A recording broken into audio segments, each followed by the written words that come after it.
I'm not even gonna beat around the bush for the intro to this video. Goety, the Dark Arts, is the perfect grouping of content that Minecraft Dungeons players and Magic lovers all need in their Minecraft worlds. One of the best parts about this mod, and why I think it works so well with Minecraft, is that there is not one set progression path with this mod. More so, when you're at your strongest, you can only use a specific grouping of magic and abilities. Meaning, if you were to go up against another player with a similar level of power, they might have completely different abilities to you. The mod in general just has so many branching paths that it fits so well into Minecraft's way of not having one set goal in mind, multiple choices and all. To start, you would begin playing your world like normal, but then you'd eventually spot a new nighttime mob, the Wraith. The Wraith drops ectoplasm, used to make a totem of roots, and later on the totem of souls. Holding these totems in your hotbar and defeating a mob collects their souls, akin to the feature from Minecraft Dungeons. The amount of souls in a totem can be spent through many things, like crafting, letting you retrieve the totem unless it runs out and breaks, in the Totem of Roots case. You will need this soul energy to create certain blocks, which can be crucial for progression. Things like the Soul Eater enchantment increase the amount of souls collected when using that specific enchanted weapon. This is your most important item throughout the entire mod. So defeating mobs regularly, using something like a mob grinder, would keep that totem topped up for use. Another use, the main use, would be for magic. Focuses are crafted and created through rituals, from summons to magic attacks,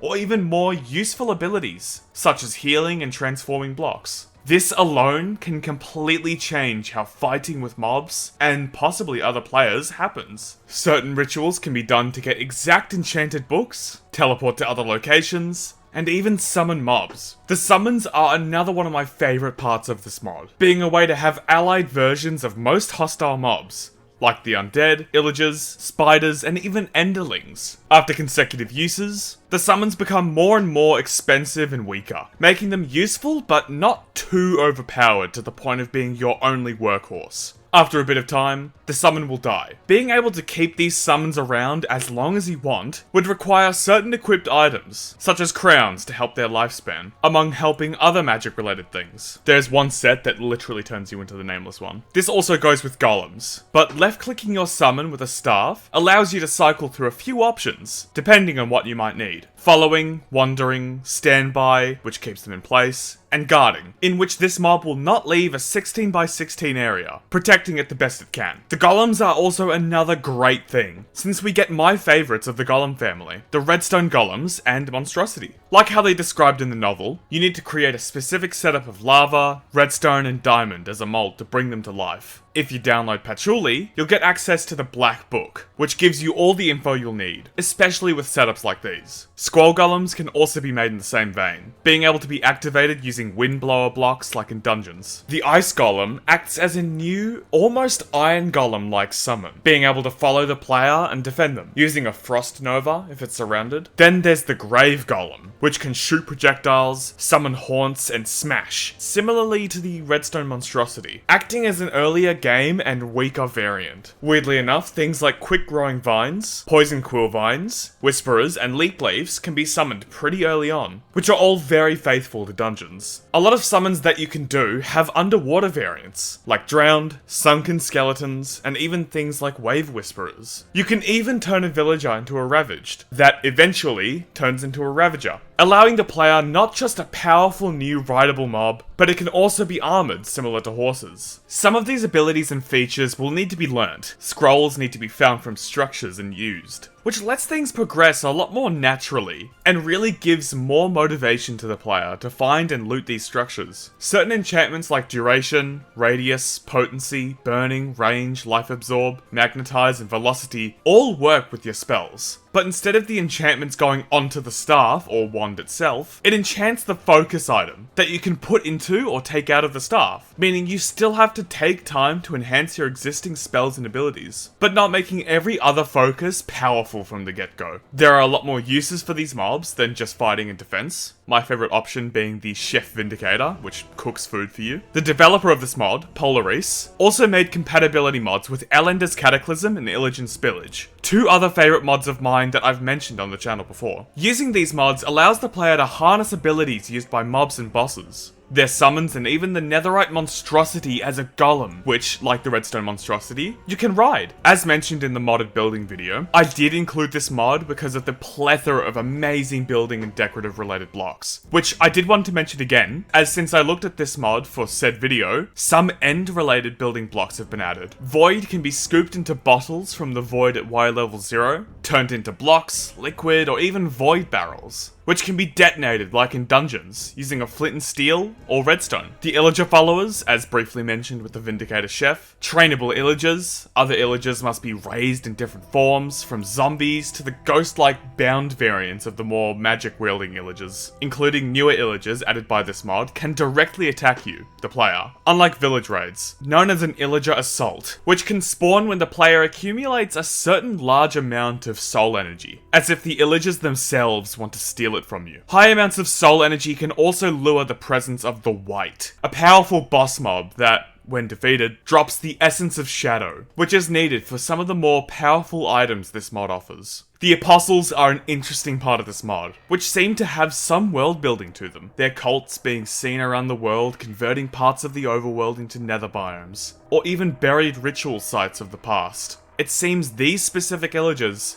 have some sort of reverence to the nether and its power. There might be lore, I'm not sure. We'll see if there's anything to cover if it's a wanted topic. All of these endgame bosses can result in really powerful items, like the Night Beacon and a transformation potion, which when used in the correct circumstance, literally turns you into the Nameless One. No more hunger, but healing has to be done through magic, like with harming potions, as things like regeneration don't work. Brewing with the Witch's Cauldron is also another feature, allowing the player access to so many more and newer effects through a new brewing system, which can also be used to brew existing potions. There needs to be a certain number for the capacity and specific item to match with whatever effect you're attempting to achieve, whether that be instant damage, hunger, levitation, fire trail, storm's wrath, or explode. The amount of customizability and addition of content makes this mod such a massive recommendation, especially with how well it fits with the vanilla game. There is so much more to this mod, so I'm not going to go into a lot of depth on everything, so you can see all of the other stuff it offers. I genuinely recommend this to anyone who hasn't tried it yet. If you haven't,